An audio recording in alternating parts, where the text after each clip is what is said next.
Welcome to Art Ed Radio, the podcast for art teachers. The show is produced by the Art of Education University, and I'm your host, Tim Bogans.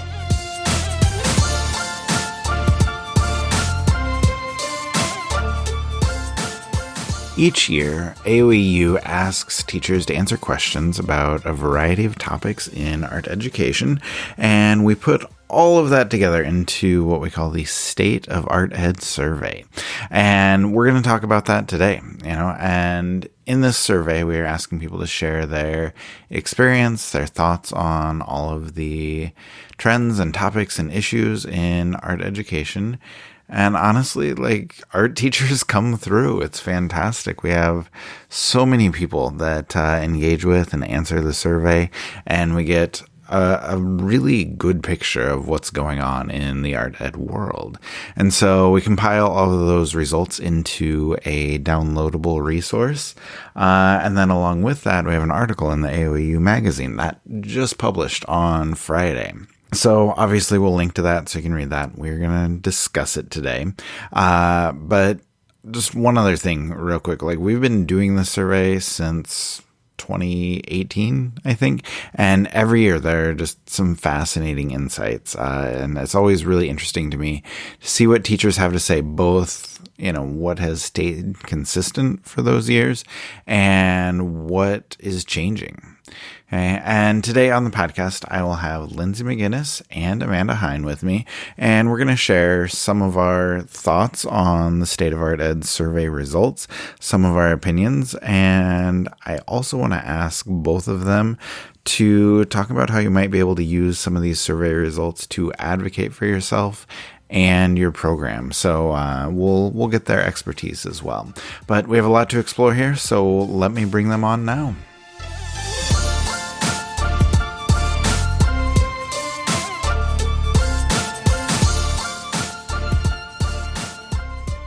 All right, I have Lindsey McGinnis and Amanda Heyn joining me today for the podcast. Lindsey, how are you?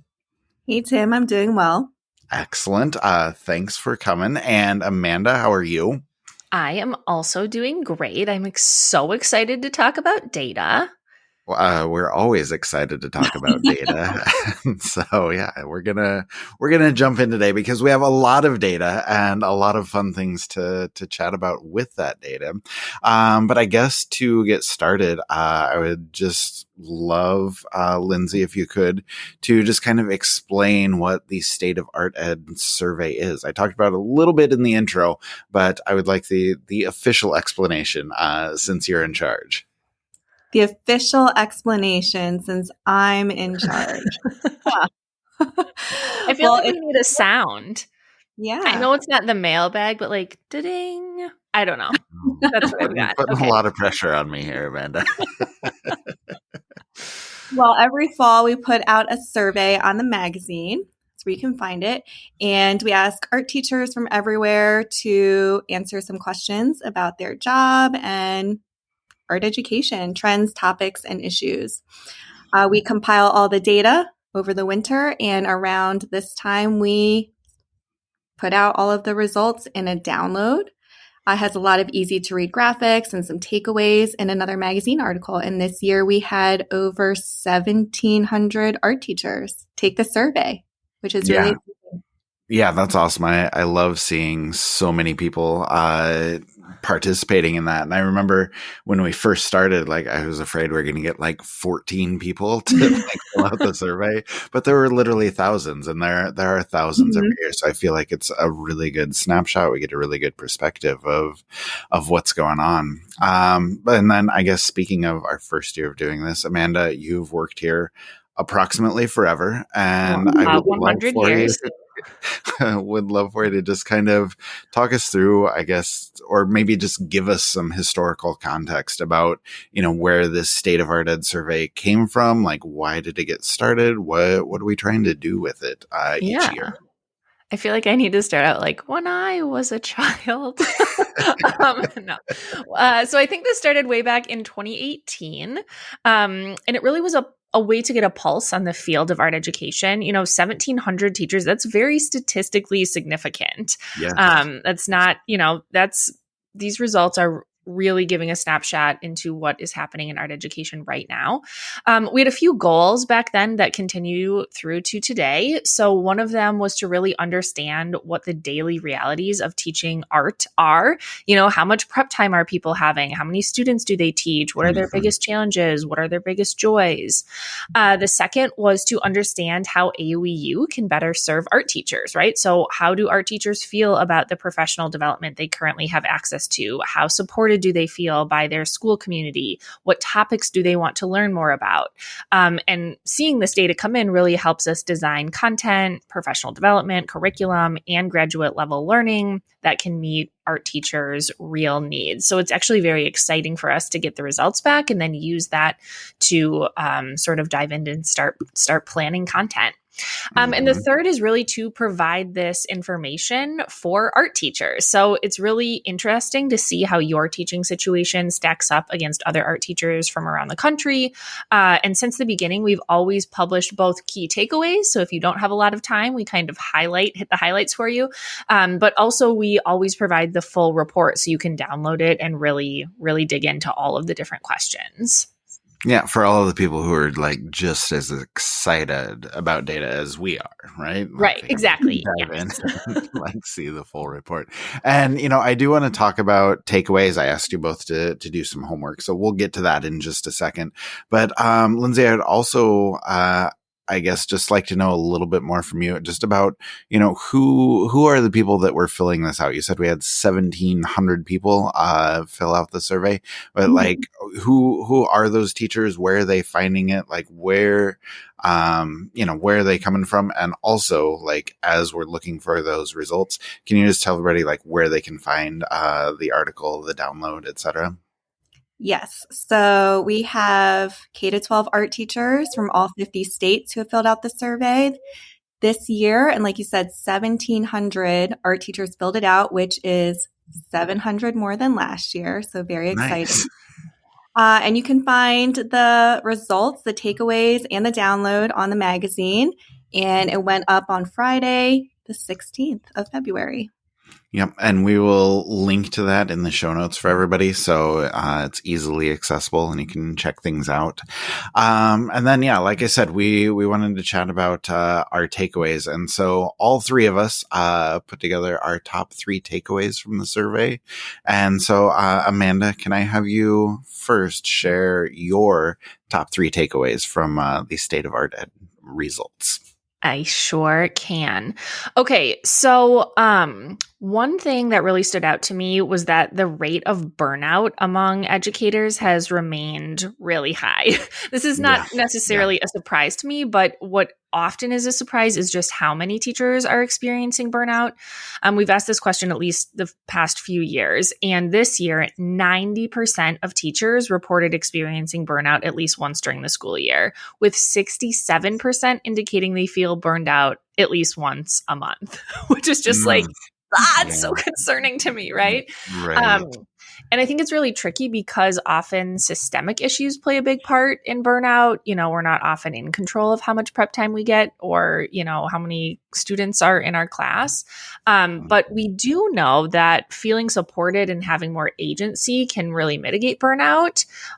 So I would love to share my second and third takeaways because I feel like it plays out. Are we doing it that way? Am I sharing all go three? for it. Okay. Yes. So one other interesting data point that kind of partners with the first one is that 50% of teachers say that the professional development provided by their district is personalized and relevant. So only half of teachers are feeling that they are getting adequate PD. And only 23% of teachers agreed with the statement, my district provides me with the professional learning I need to do my job, which is... yeah, but also it's tale as old as time with art teachers, this has been a complaint since I started in the education field. You and I have talked about this on the podcast before, just from day one, my professional development was terrible. And so as depressing as those numbers are, I hate to say I'm not terribly surprised by it. Right. But this, I think, is a great time to talk about that, lots and lots of teachers, maybe the 50% who feel like they're having a great time, do get like things like Pro Learning and the Now conference paid for by their district. We had a record number of people attend that Now conference just back in February, who had their district pay for it. So maybe we can link in the show notes to some resources there if you would like to explore that, because lots and lots and lots, thousands of teachers are having that paid for by their district. Yeah. Maybe we should put that in the survey next year. Okay. And then the second or the third, I guess, takeaway that I noticed was that most teachers have a lot of control over what they teach. So like, that's great. In terms of burnout, to have that control and have that sense of agency. 70% of teachers have total control over what they teach in their classroom, and 28% have a general framework. So this can be really awesome. It can feel good to get to do whatever you want. It can also be really difficult because like if there are no boundaries, what do you do, right? Like the sky's the limit. And I think that can be really hard for new teachers, especially. So if you're a new teacher coming in and they say like, yeah, teach whatever you want. Like, okay, great. And what? So again, I think things like Flex Curriculum, the magazine, our YouTube channel, we have lots and lots of free resources. This podcast would be great. So if you're somebody who does have sort of total control over what you teach, we do have a lot of ideas for you here as well. Yeah, for sure. Those are great suggestions. So thank you. Lindsey, I would love for your 3 takeaways. Sure. So the first one is about digital art.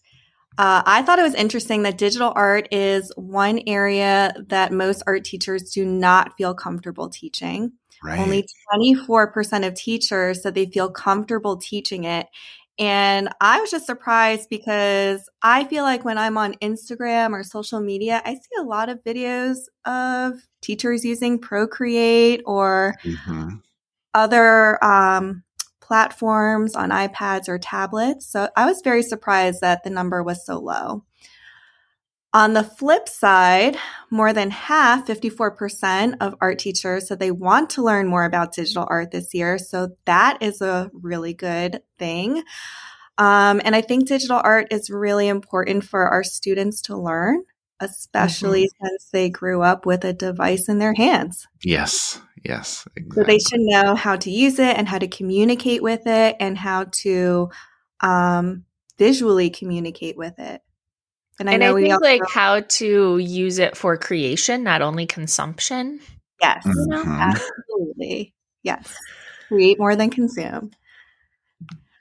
And I know we also publish a lot of content about AI and all of that, and how that plays a part in digital art is really important too. So I'm glad a lot of teachers want to learn more about it.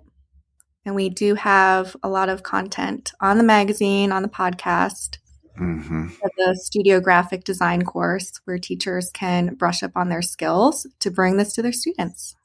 Yeah, absolutely. And I think it's good, like you said, that just that curiosity is there. And, you know, if we can connect teachers with those resources, then I think that can go a long way toward, you know, giving them, I guess, the confidence they need to try and do a little bit more with, with what they're looking at with digital art.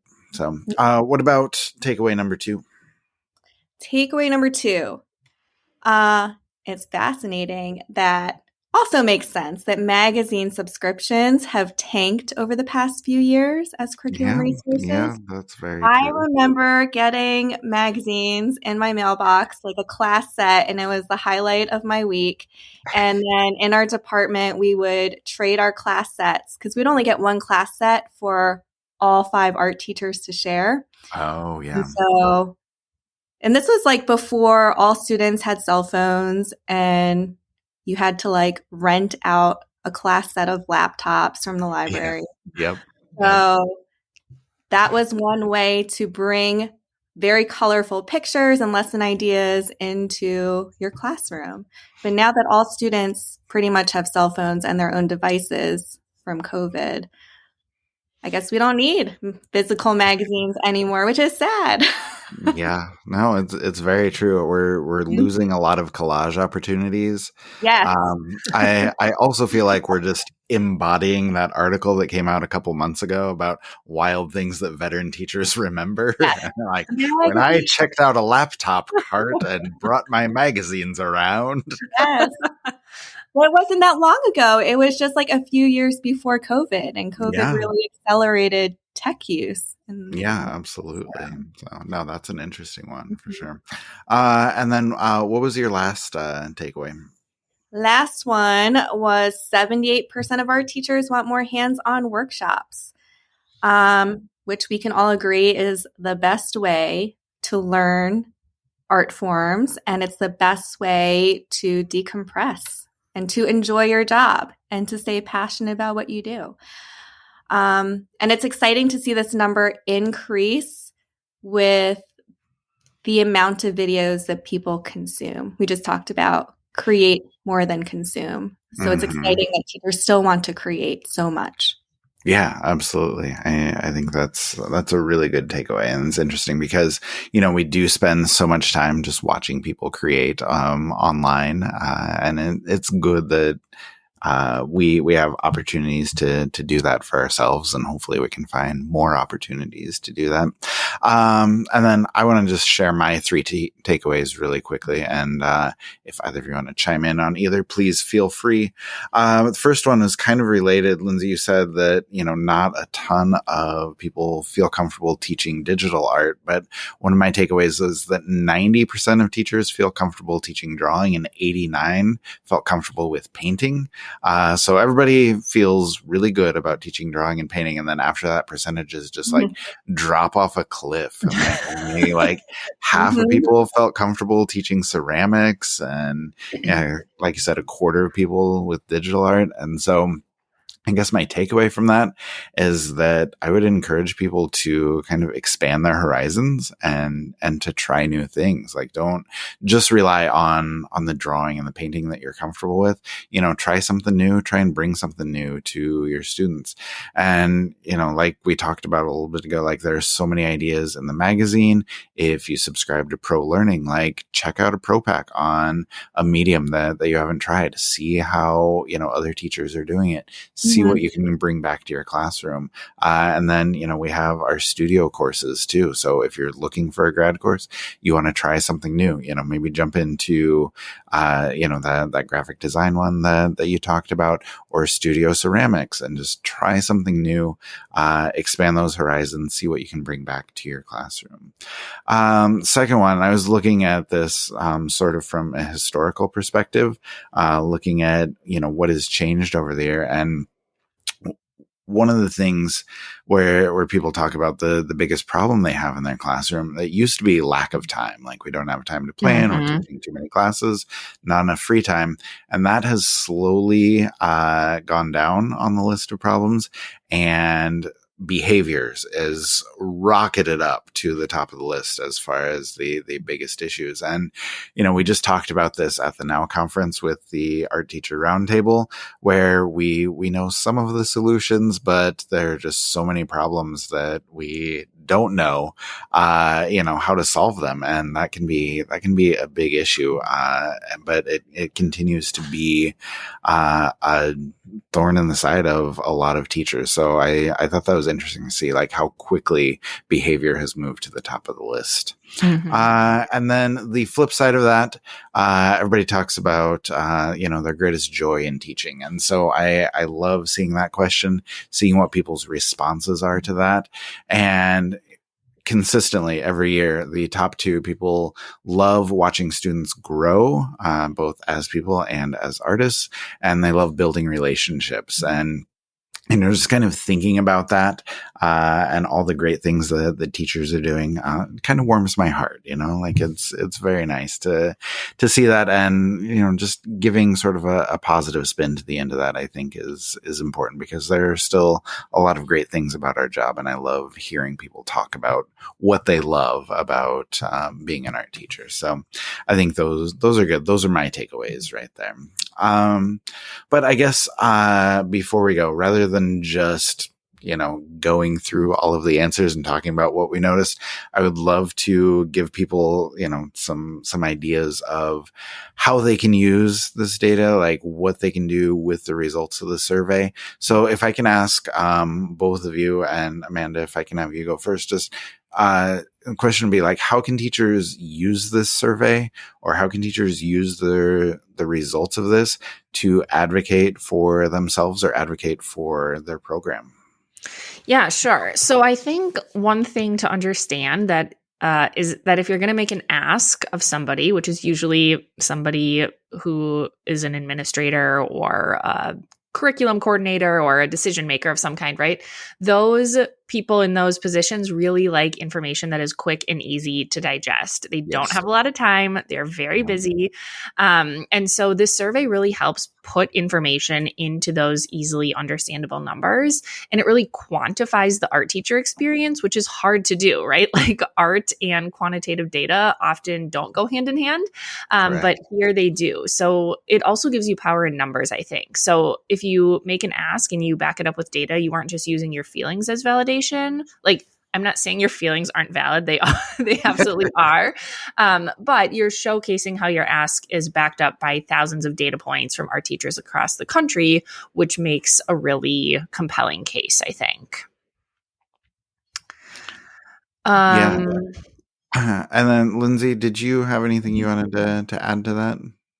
Oh, yes. So I am not a numbers person. And when I get those survey results back, they are a lot of numbers in a chart, and it's very easy to miss some of the points in there, and it's very difficult sometimes to analyze. So we've done the hard work for you, and we've put them into very pretty color-coded graphics, since most of us are visual. I was going to say, we all appreciate that. And so it's so much easier to sort through the data and to understand. You can just see like the biggest parts of a pie chart, what color they are, and get the percentage. So it should really help you to get the data that you need. And in the article that went up on Friday, we go through, I think, 4 scenarios, how you can use the data from the survey to make a pitch. And we give some sample pitches in there too. Yeah, I thought those were really good. I actually read that this morning before we were recording this. I was like, oh, this is a really good way to put this together. I love those example pitches, and I think they're really effective, and people should be able to use them. So, also important. Can I just throw something? Yeah. It's also important to put out some qualitative data, right? So you want to bring some pictures of artwork, bring some clips of students working, bring some other things from your classroom to supplement the numbers and show and tell a story. Yep. And Amanda, what else were you going to say? No, that's exactly what I was going to say, which is funny. I was going to say, when you go in, you want to tell a story, and data is one piece of that story. So data can be one thing that helps you support the story that you want to tell and the ask that you want to make. But like Lindsey said, make it personal, really showcase how it is affecting you in your classroom. So I would just encourage everybody to think about something that they wish they had more support with, or they're having trouble with, and see if the survey data can help you tell that story. So for example, maybe you look at the average budget of thousands of art teachers across the country and use that as a data point to advocate for more money for your program. Or maybe you realize that most art teachers are receiving more plan time than you, and you can come with a solution, right? Like, hey, maybe I can get 15 minutes here. Maybe somebody else can take one of my morning duties here so I can be more in line with, what's happening across the country. So like we talked about, also, maybe it's more of a piece where you're advocating for support in a certain medium. So like we talked about digital art here a lot, right? Or ceramics or whatever. Like maybe you can look and say like, okay, other teachers are also struggling. You don't have to feel alone in that, but maybe you can make your case to attend a training by pulling in that piece of data. So again, it's kind of looking at what you need help with and then looking to the survey to see if that can support you in some way. And then it's also important to close that loop. So say you get the training that you asked for digital art. Bring examples of the digital art that your students made and show the admin that gave you the yes and say, thank you so much. This is what we were able to do with them. they'll be more likely to support you in the future. Mm-hmm. Yeah, that is a great point. I love that. And I think that's probably a good place to leave it. So, Amanda, Lindsey, thank you for coming on. And Lindsey, thank you for all of your work in putting all this together. I know it's a huge lift, but I think it's helping art teachers everywhere. So thank you both for coming on today. Thanks, Tim. All right. Thank you to Amanda and Lindsey for coming on the podcast today, sharing all of their thoughts on the State of Art Ed survey. And, right at the end there, we talked about how you might be able to use those results to advocate for yourself. And I'm going to put 3 resources in the show notes that can help you with that. First is the State of Art Ed survey, and the article that we talked about summarizes the results, and then, like Lindsey said, gives you kind of a template or a guide to give you some ideas on how to advocate using those results. The second link that I'll put in there is an article called 6 Steps to Communicate with Stakeholders to Benefit Your Art Program. Has some great ideas on who you can reach out to and how. And also, there's a resource that we link to with like how to craft an elevator pitch, just how to put together a quick pitch about your students, your program, your art department when you are reaching out to those stakeholders. So take some time to check those things out if you're interested. And honestly, even if you're not going to utilize the survey results or do any advocacy, I think it's still of interest to check out the State of Art Ed survey and all of the results that are contained in there. It's definitely worth your time.